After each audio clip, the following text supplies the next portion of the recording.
My family ignored my grandmother for years, but they swooped in like vultures the day she died to claim her assets. They thought they'd get everything, so I let them.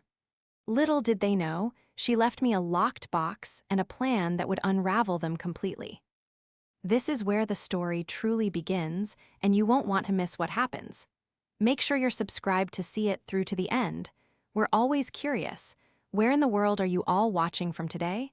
Let us know in the comments. The call came on a Tuesday, during the kind of relentless, drizzling rain that seems to sap the color from the world. I was sitting at my desk in the archives of the local museum, cataloging a collection of Civil War-era letters, my fingers dusty with the ghosts of other people's lives. My own life felt just as fragile, a structure holding itself together through sheer force of will. The past few weeks had been a blur of work, worry, and the sterile, hushed corridors of the Hillside Meadows nursing home. My phone buzzed against the polished oak of the desk, a jarring intrusion into the quiet sanctuary of the past. It was the nursing home's number. My breath hitched. I knew, with the kind of cold certainty that settles deep in your bones, what the call was about. Christine, it was Mr. Davies, the director. His voice, usually so calm and measured, carried a heavy note of sympathy. "I'm so sorry to tell you this, but your grandmother, Evelyn, passed away peacefully in her sleep about an hour ago." The words hung in the air, clinical and final. I closed my eyes, picturing her face, the web of fine lines around her eyes, the gentle, knowing smile she saved just for me. A wave of exhaustion washed over me, so profound it felt like a physical weight. It wasn't just grief. It was the culmination of months of watching her fade, of sitting by her bedside while the world outside continued to spin, oblivious. For the last 5 years, since my grandfather had passed and she'd had the fall that broke her hip, I was the only one who visited. I was the only one who brought her books from the library, who listened to her stories of a world long gone, who held her paper-thin hand when the loneliness became too much for her to bear. "Christine, are you there?" Mr. Davies asked gently. "Yes," I whispered, my voice hoarse. "Thank you for calling me. I'll be there as soon as I can." After I hung up, I sat in the silence of the archive, the unread letters of soldiers on my desk. The rain tapped against the tall, arched window. I should have cried, but the tears wouldn't come. There was just a vast, hollow emptiness inside me. I had done all my crying during her slow decline, in the quiet moments in my car after a difficult visit. This was just the period at the end of a long, painful sentence. My next call was the one I dreaded. I dialed my Uncle Marcus, my father's brother and Evelyn's only son. He was a financial advisor with a perpetually polished smile, a firm handshake, and eyes that always seemed to be calculating your net worth. He answered on the second ring, his voice brisk and impatient. "Marcus speaking." "Uncle Marcus, it's Christine," I said, my voice flat. "I'm calling to let you know, Grandma Evelyn passed away this morning." There was a pause. I waited for the requisite, "Oh no," or "I'm so sorry." Instead, the silence stretched, filled only with the faint static of the line. When he finally spoke, his tone had shifted. The impatience was gone, replaced by a sharp, focused energy that sent a chill down my spine. "I see," he said. "And did Mr. Davies mention anything about arrangements or her personal effects?" I blinked, thrown by the cold pragmatism of the question. "No, we didn't discuss that. He just told me she was gone. I was about to head over there." "Don't," he said, the word a sharp command. "Don't touch anything. We need to handle this properly. There are legal steps. I'll call Brenda and the kids. We'll meet at the house this evening to coordinate." The house, her house. The place he hadn't set foot in for over a year. The last time he'd visited his own mother was on her birthday, a fleeting 10-minute appearance where he'd checked his watch 3 times and talked about the stock market. Now, he was talking about coordinating. "I'll call the lawyer in the morning to get the ball rolling on the will," he continued, his voice a low hum of efficiency. "It should be straightforward. She didn't have much, but the house is in a good location. The market is hot right now." I felt a surge of something hot and bitter in my chest. Rage. It was a quiet, powerless fury that left me speechless. He wasn't mourning his mother, he was liquidating her. He was talking about her life's repository of memories, the garden she'd tended for 50 years, the living room where she'd raised 2 sons, the kitchen that always smelled of cinnamon and vanilla, as if it were just another asset in his portfolio. "Christy." "Nee, you there?" he prodded. "Yes," I managed to say. "I'm here." "Good, just stay put. I'll handle everything from here on out. No need for you to worry about the details." He hung up before I could reply. I stared at my phone, the screen dark. He would handle everything. The words echoed in the hollow space inside me. He had handled nothing for 5 years. Not the phone calls to the doctors, not the long nights in the emergency room, not the soul-crushing paperwork for the nursing home. He hadn't been there for a single moment of her decline, but he was first in line for her death. I stood up, my legs unsteady. The dusty letters on my desk seemed to mock me with their tales of honor and sacrifice. My grief was now tainted, overlaid with a thick, suffocating layer of disgust. It wasn't just that they didn't care. It was that they saw her life only for what they could take from it after it was over. The betrayal was worse than the loss itself. The hours that followed were a surreal haze. I left the museum, my boss patting my shoulder with a look of deep sympathy, and drove not to my own apartment, but to the nursing home. I couldn't bear the thought of my uncle and his perfectly manicured family descending on Grandma Evelyn's room, their grasping hands touching the few precious things she had kept with her. I needed to be there first. Her room was small and tidy, bathed in the soft, gray light of the rainy afternoon. It smelled of lavender potpourri and antiseptic. The bed was neatly made, a crisp white sheet pulled taut over the mattress where she had lain. It was as if she had just stepped out for a moment. Her reading glasses were on the nightstand next to a worn copy of Pride and Prejudice. A framed photo of my grandfather, young and smiling in his army uniform, sat beside them. On the wall, taped with care, were the crayon drawings my cousins, Liam and Sophie, had made for her nearly a decade ago, the last time they had bothered. I sank into the visitor's chair, the one I had occupied for countless hours, and let the quiet of the room envelop me. Mr. Davies found me there a few minutes later, holding a small cardboard box. "I thought you might want these," he said softly, placing the box on the bed. "Just a few of her personal items from the nightstand. The rest of her belongings are secure. Her instructions were very clear." I looked at him confused. "Instructions?" "Evelyn was a very organized woman," he said with a sad smile. "She made all her final arrangements with us months ago. She wanted to make sure there was no confusion." The word hung in the air, heavy with unspoken meaning. He knew, of course he knew. He had seen me there, day after day, and he had seen the complete absence of everyone else. He had been a silent witness to the family's neglect. My phone buzzed again. It was Marcus. I ignored it. It buzzed a second time, then a third. Finally, I answered, bracing myself. "Where are you?" he demanded, without a greeting. "I told you to wait. Brenda and I are at the house. The real estate agent is coming in an hour to give us an appraisal." Already, she had been gone for less than 3 hours, and he was already measuring her life for a "for sale" sign.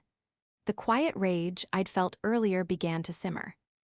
"I'm at Hillside Meadows," I said, my voice colder than I intended. "What are you doing there?" "I told you I would handle it. You're not to take anything from the room, Christine. Everything is part of the estate. It all needs to be inventoried." "I'm not taking anything, Marcus," I said, looking at the small box Mr. Davies had brought. "I'm just saying goodbye." He made an impatient sound. "There's no time for that now. We need to be practical. Get over to the house. We need to start clearing things out this weekend. The agent said a quick sale is possible if we declutter." Declutter?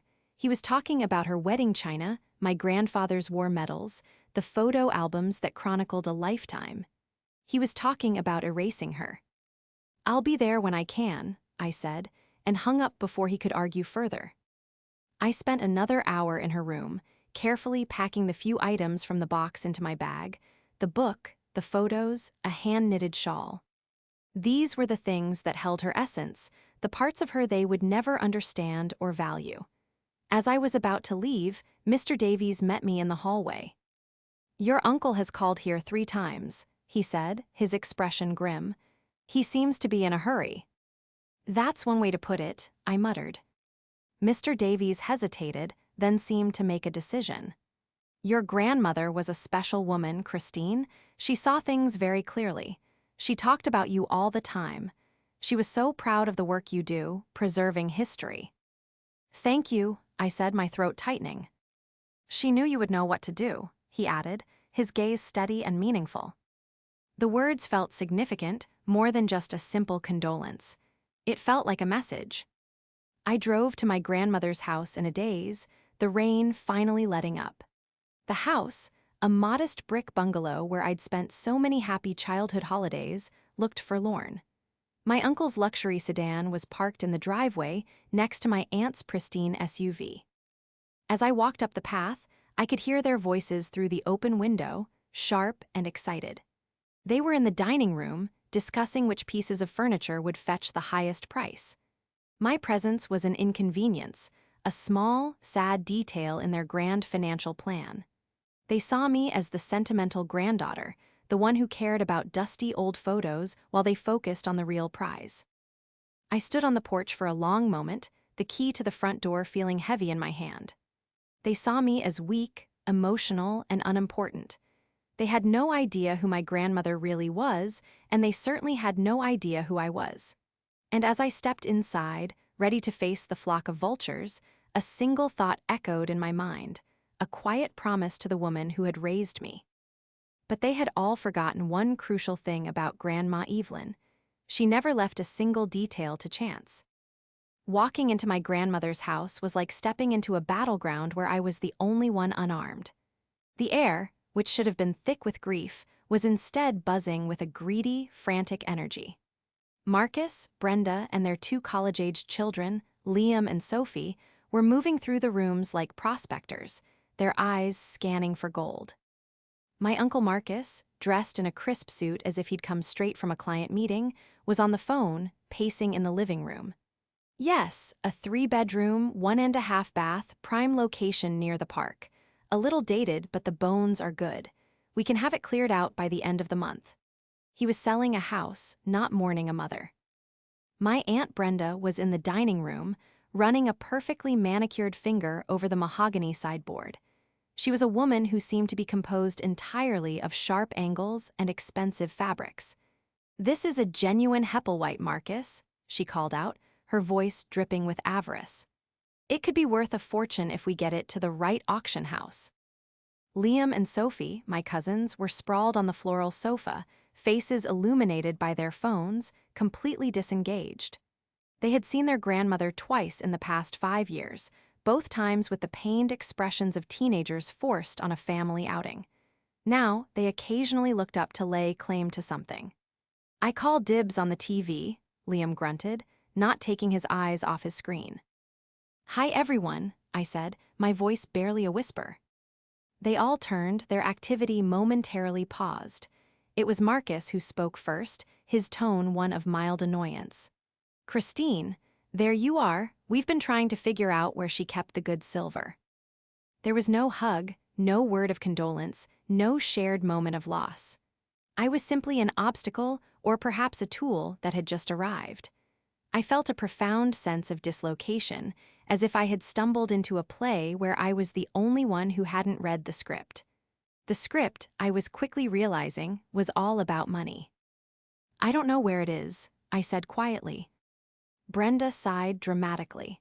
"Well, you spent the most time with her. We assumed you'd know about these things." The implication was clear. My time with Evelyn was only valuable if it could be converted into information about her assets. My relationship with my grandmother was the bedrock of my life. After my own mother, her daughter, had passed away when I was a teenager, Evelyn had stepped in. She was the one who taught me how to bake, how to identify constellations, and how to find solace in the pages of a book. When I chose to study history and become an archivist, a profession Marcus openly mocked as a dusty hobby that doesn't pay, Evelyn was my biggest cheerleader. "The past is important, Chrissy," she'd always say. "It's where we find the truth." While I spent my weekends at Hillside Meadows, reading to her and listening to the same stories over and over, my cousins were posting pictures from ski trips and beach vacations. While I was coordinating with her doctors, Marcus was closing deals and expanding his investment portfolio. They had edited her out of their busy, important lives. Their absence was a gaping wound in her final years, a quiet sorrow she rarely spoke of, but which I saw in her eyes. She never complained, but she noticed. Oh, she noticed everything. "So, the lawyer," Marcus said, snapping me back to the present. He had hung up his phone and was now adopting his family patriarch persona. "The will reading is scheduled for Friday. It should be a simple affair. She didn't have complex holdings. Just the house, some savings, and her personal belongings." Brenda chimed in, her eyes gleaming. "And the jewelry, your grandfather gave her some lovely pieces. A beautiful diamond brooch, I remember." "Everything W. It'll be divided equally between the families, of course," Marcus said, looking at me with an expression that was meant to be reassuring but felt deeply patronizing. "As her son, I'll be the executor. It's the natural order of things. I'll ensure it's all handled efficiently and fairly." Fairly, the word was a joke.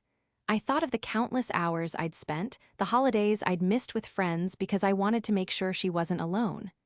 I thought of the late-night calls about a fall, the arguments with insurance companies, the simple, draining work of caring for someone in their twilight.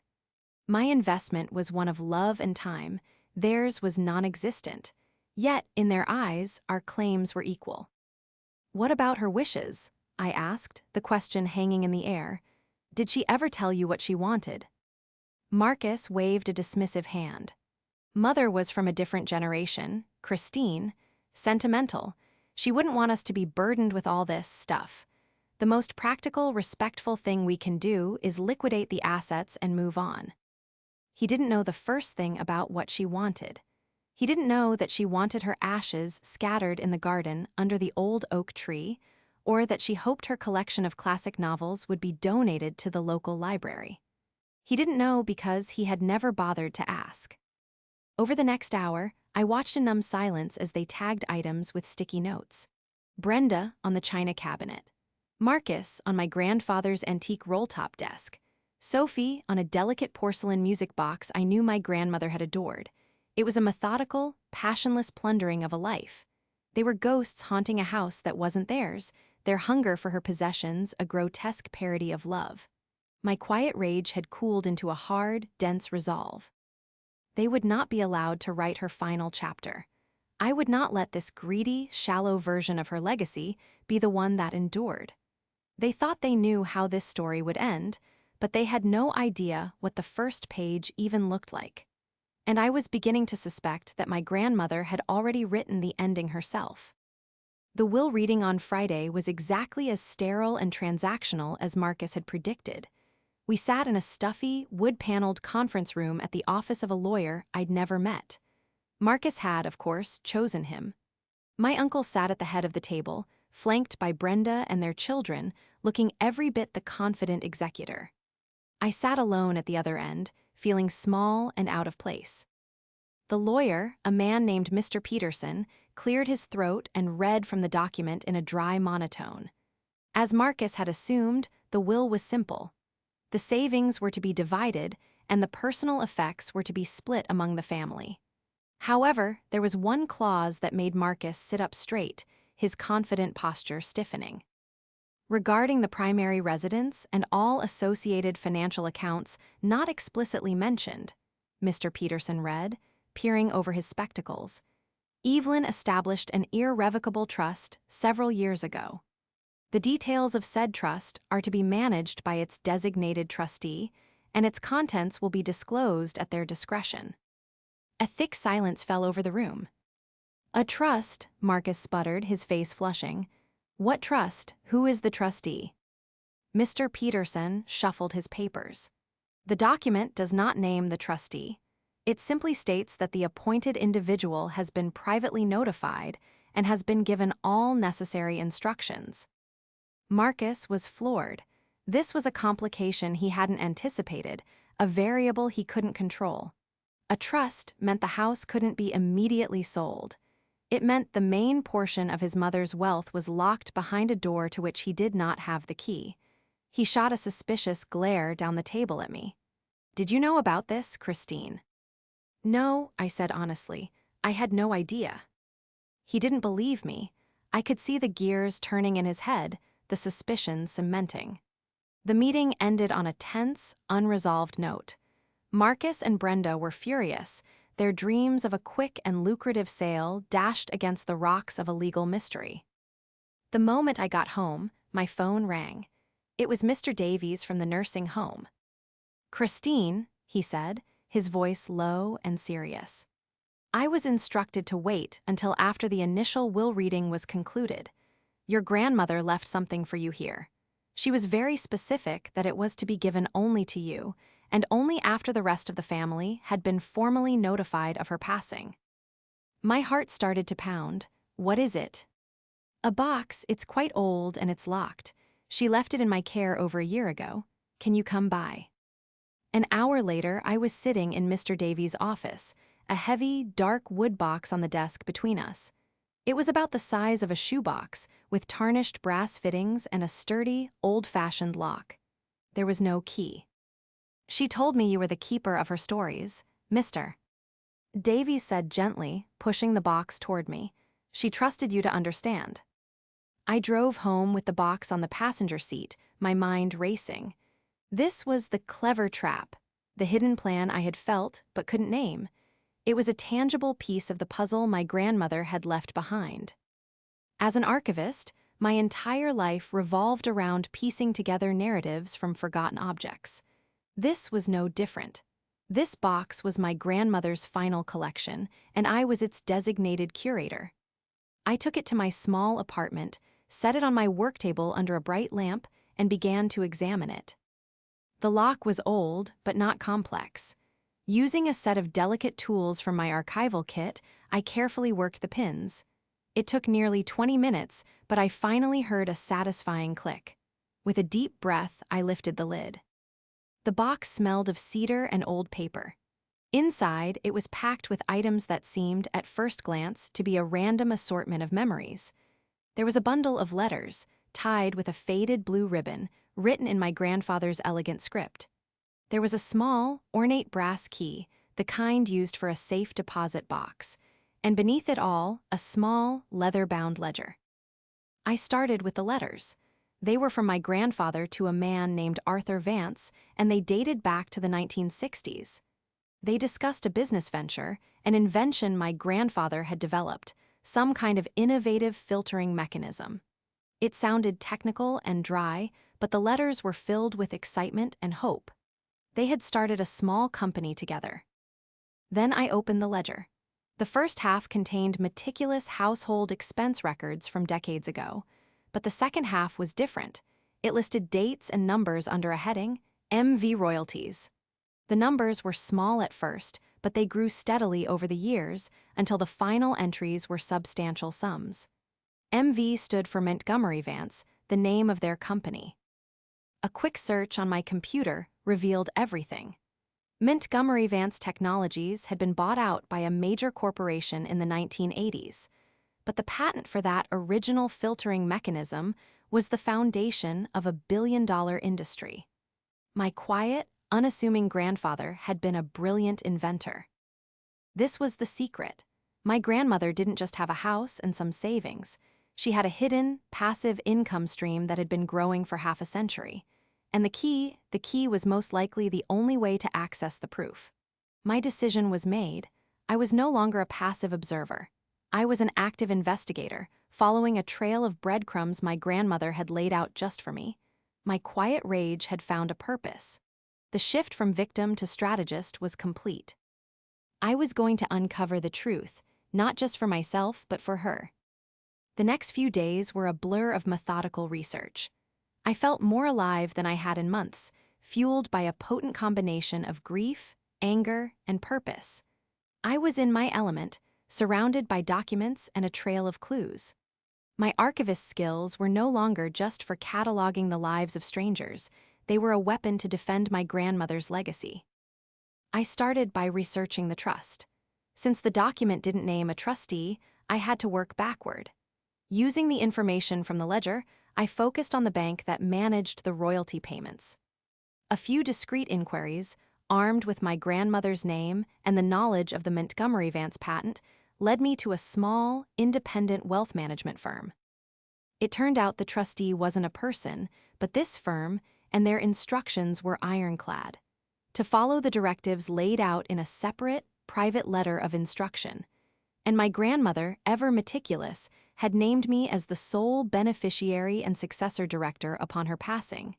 I was the trustee now. The power was in my hands. But before I could wield it, I needed more information. The key from the box was my next target.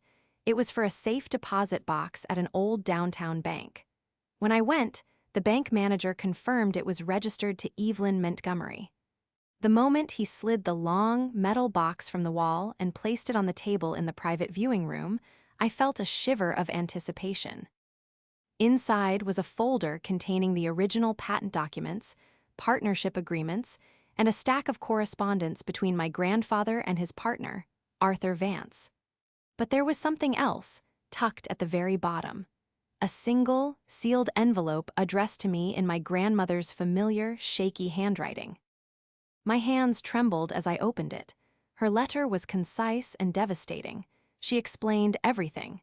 After my grandfather passed, Marcus had helped her sort through his paperwork. He had found the patent documents and, using his financial expertise, had declared the royalty agreement nearly worthless, a dying asset from a defunct company. He'd convinced her it wasn't worth the legal fees to maintain. He offered to take it off her hands for a pittance, to be managed through one of his shell corporations. He had tried to swindle his own mother out of her husband's legacy.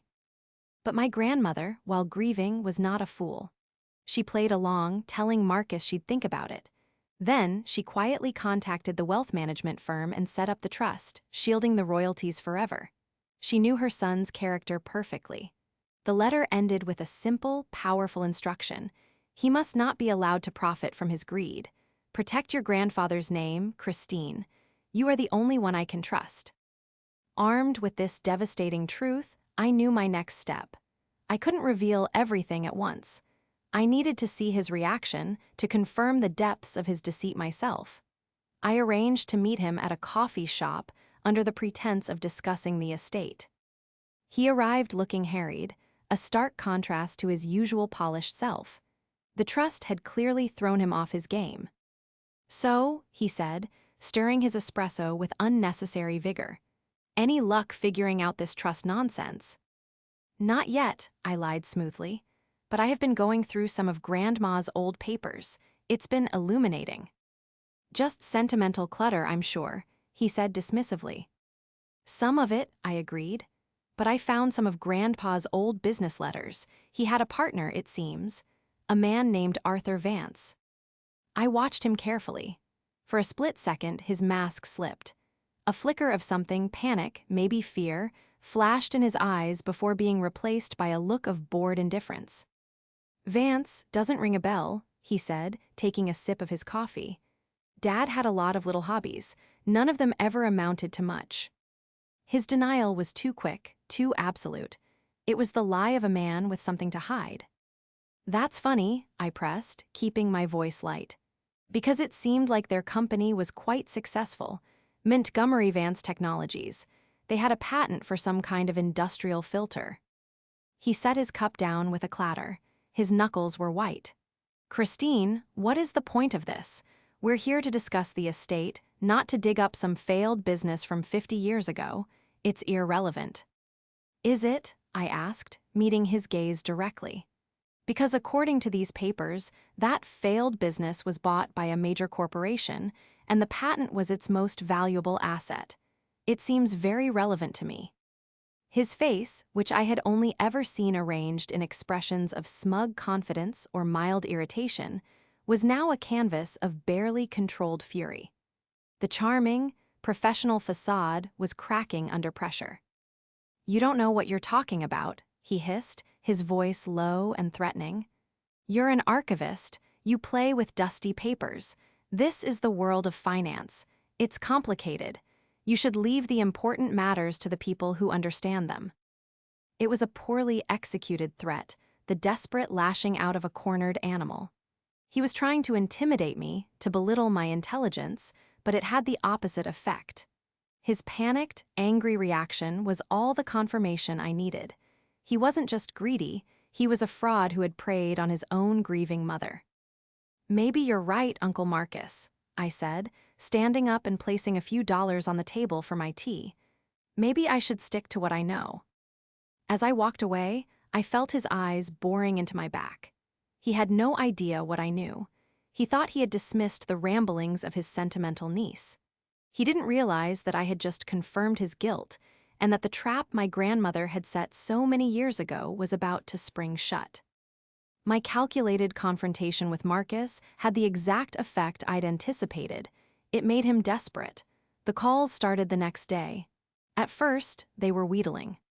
"Christine, I think we got off on the wrong foot," he said, his voice oozing a synthetic charm that made my skin crawl. "That little box you have, the one from the nursing home, it's a family heirloom. It really belongs in the estate to be shared. If there's anything important in it, as the executor, I need to know." I politely refused, telling him my grandmother's instructions were clear. His tone hardened over the next few calls. "You're being difficult," he said, the charm evaporating. "You're obstructing the execution of the will. I could get my lawyer involved."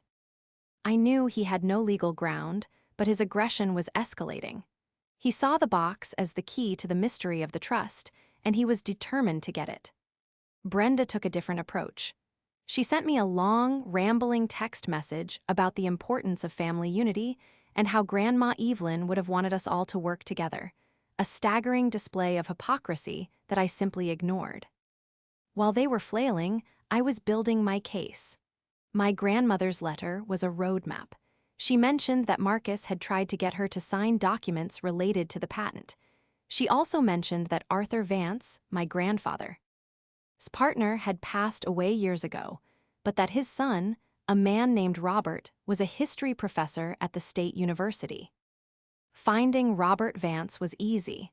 I sent him a carefully worded email introducing myself as Evelyn Montgomery's granddaughter and an archivist interested in his father's work.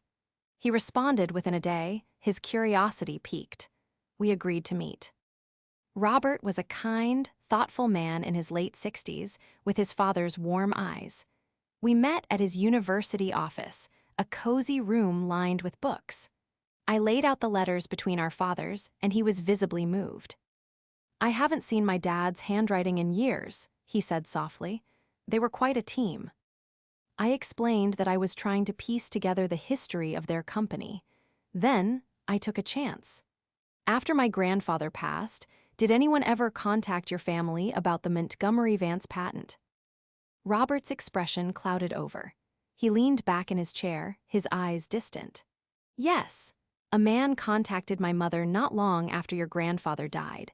He was a financial advisor, said he was representing your grandmother. He claimed the patent was expiring and becoming public domain, and he offered to buy out our family's remaining interest for a few $1,000s. He said it was a gesture of goodwill to finalize the old partnership." "What was his name?" I asked, though I already knew the answer. "Marcus Montgomery," Robert said, his jaw tight. "My mother thought it was strange. My father always said that patent was the gift that would keep on giving. She had her own lawyer look into it, and he discovered the man's claims were completely false. The patent was more valuable than ever. The man was trying to defraud her." My heart hammered in my chest. This was it. This was the irrefutable proof. Marcus hadn't just tried to cheat his own mother, he had tried to cheat his father's partner's widow, too. "Your mother refused, obviously," I stated. "She did more than that," Robert said, a grim smile on his face. "She documented the entire exchange. The letters he sent, the lowball offer, her lawyer's findings. She kept everything. She said you never know when you might need to prove someone is a snake." He went to a filing cabinet and pulled out a thick folder. Inside was a complete record of Marcus's attempted fraud, a meticulous paper trail of his deception. Robert was more than willing to let me make copies. He was furious that Marcus had used Evelyn's name to perpetrate a scam. My next step was to visit the wealth management firm in person.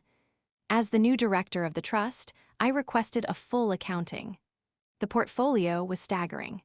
For decades, the royalties had been reinvested, growing into a small fortune that dwarfed the value of the house 100 times over. The final piece of the puzzle was a second confrontation, this time not with Marcus, but with his children.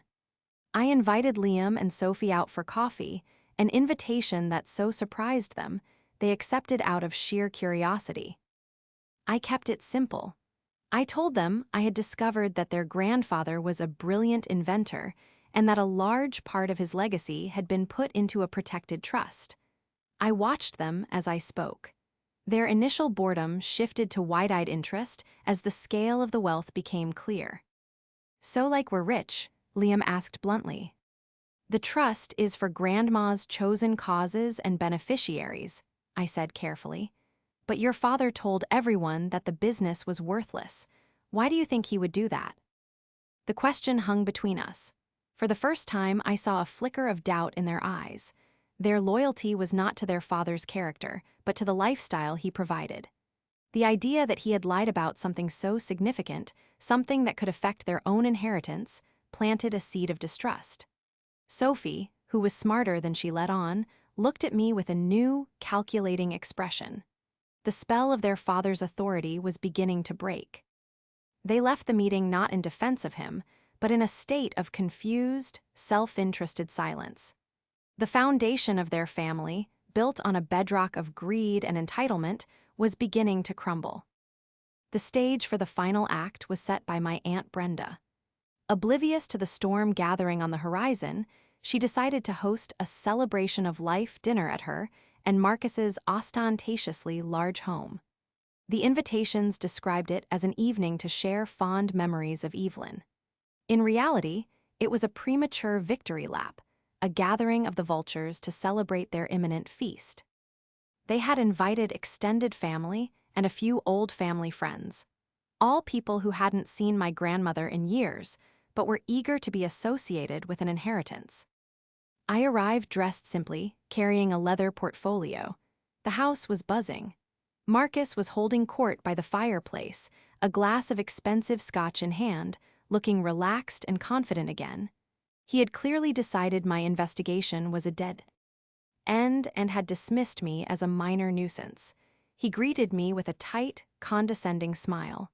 "Christine, glad you could make it. Time to put all that unpleasantness behind us and remember Mother for the simple woman she was." Brenda glided past, making sure everyone admired the new centerpiece on her dining table, which was, of course, the porcelain music box from my grandmother's house. Sophie and Liam stood awkwardly by the appetizers, whispering to each other, occasionally shooting me nervous glances. The seeds of doubt had taken root. After dinner, Marcus tapped his glass for attention. He stood before the fireplace, the very picture of a grieving son and dignified patriarch. "Thank you all for coming," he began, his voice smooth and somber. "We're here tonight to honor my mother, Evelyn. She was a simple woman, but she valued family above all else. She worked hard, alongside my father, to build a comfortable life. Now, as we prepare to settle her final affairs, we celebrate the legacy she left behind, a legacy of family unity and financial prudence." He raised his glass. "To Mother." A chorus of "To Evelyn" echoed through the room. This was my cue. I remained seated as everyone else sat down. Then, I slowly stood up, my portfolio in my hand. A hush fell over the room as all eyes turned to me. "That was a beautiful sentiment, Uncle Marcus," I said, my voice calm and clear, carrying easily in the sudden silence. "But I think you've misunderstood Grandma's legacy." Marcus's smile tightened. "Christine, this isn't the time or the place." "Oh, I think it's the perfect time and place," I replied, opening the portfolio on the dining table. "You see, I've been doing some research. It's what I do. And I've discovered that Grandma wasn't just a simple woman, and Grandpa wasn't just a simple man, he was a genius. I slid the first document across the table, a copy of the Montgomery Vance patent. This is the foundation of their legacy. Not the house, not the savings. This patent, which has generated millions of dollars in royalties for the past 40 years. A collective gasp went through the room. Brenda's face went pale. Marcus scoffed, but his voice was strained. This is ridiculous. That patent is worthless. Is it? I countered, sliding another document onto the table. This is a statement from the trust Grandma Evelyn set up to manage the royalties, a trust you knew nothing about because she didn't want you to. It's currently valued at a very significant amount. I let that sink in, then I looked directly at Marcus. I wonder why you would think it was worthless. Could it be because that's the same lie you told Grandma after her husband died? The same lie you told Arthur Vance's widow when you tried to buy her share for a fraction of its value? I produced the next set of papers, the copies of the letters from Robert Vance's mother detailing Marcus's fraudulent offer. I read a few key lines aloud. The room was deathly silent. My uncle's face had turned a blotchy, furious red. "This is slander," he roared, slamming his hand on the table. "She's making this up." "Am I?" I asked softly. I looked at Sophie and Liam. "Your father told you your grandfather's business was a failure. He lied. He actively tried to steal his own mother's inheritance and defraud his father's business partner. This isn't a legacy of family unity. It's a legacy of greed." Brenda began to cry, not tears of sadness, but of humiliation and rage. The guests were staring, their expressions a mixture of shock and morbid fascination. The entire charade had been shattered. But it was Sophie who delivered the final, decisive blow. She had been staring at her father with a look of dawning horror. Now, she stood up, her voice trembling but firm. "Is it true?" she asked him, her eyes boring into his. "Dad, is any of what she's saying true?" Marcus opened his mouth, but no words came out. He just stared at his daughter, his empire of lies collapsing around him. In that moment, he was no longer a powerful financial advisor or a respected family man. He was just a fraud, exposed in front of everyone he had sought to impress. Sophie looked from his face to mine. She saw the truth. She slowly reached for the porcelain music box on the table, picked it up, and walked over to me. She placed it gently in my hands. "I think this belongs to you," she whispered. It was a small gesture, but it was everything. It was a final, public rejection of her father's values and an acknowledgement of the truth. The showdown was over. My grandmother's real legacy, one of truth, integrity, and quiet strength, had finally been brought into the light. The fallout from that dinner was immediate and catastrophic for Marcus and his family. The story of his deception spread like wildfire through their social and professional circles. His clients, hearing of his attempt to defraud his own mother, left his firm in droves. The family friends who had witnessed the spectacle treated them like pariahs.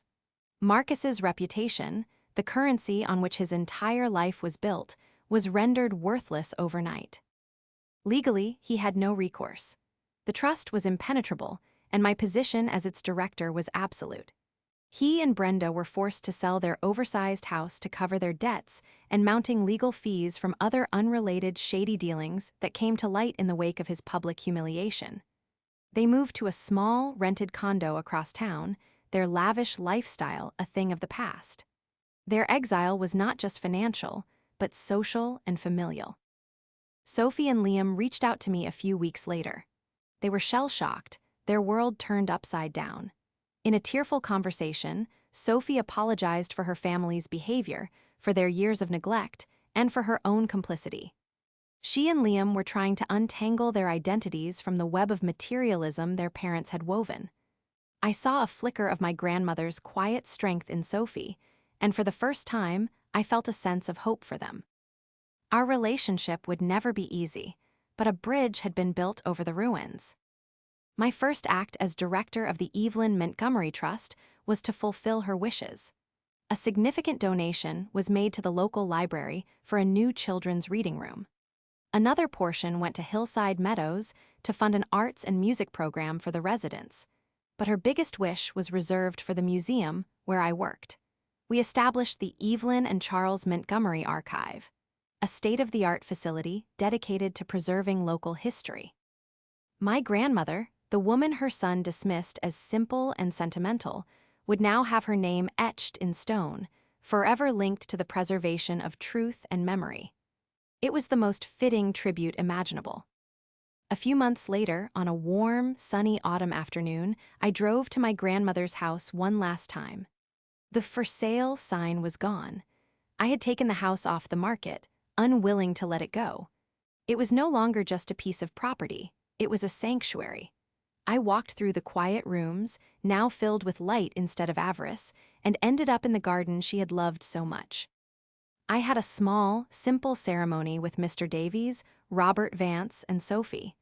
We scattered Evelyn's ashes under the sprawling oak tree at the bottom of the garden, just as she had wanted. There were no grand speeches, just a few shared stories and a quiet sense of peace. As the others went back inside, I stayed behind, my hand resting on the rough bark of the tree. I thought about the locked box, the letters, the key, and the ledger. My grandmother had known her family. She had seen the greed in her son and had planned accordingly, not out of malice, but out of a fierce desire to protect her husband's integrity and her own values. She hadn't sought revenge, she had engineered justice. She had left me a puzzle, trusting that my love for her and my skills as an archivist would be enough to solve it. In doing so, she gave me a final, profound gift. She taught me that quiet strength is often the most formidable, that truth is always worth fighting for, and that a life well lived is the most valuable asset of all. Standing there in the dappled sunlight of her garden, I finally felt the hollow space inside me fill, not with rage or grief, but with a deep, abiding sense of peace and vindication. The keeper of her stories had done her job. Her legacy was safe.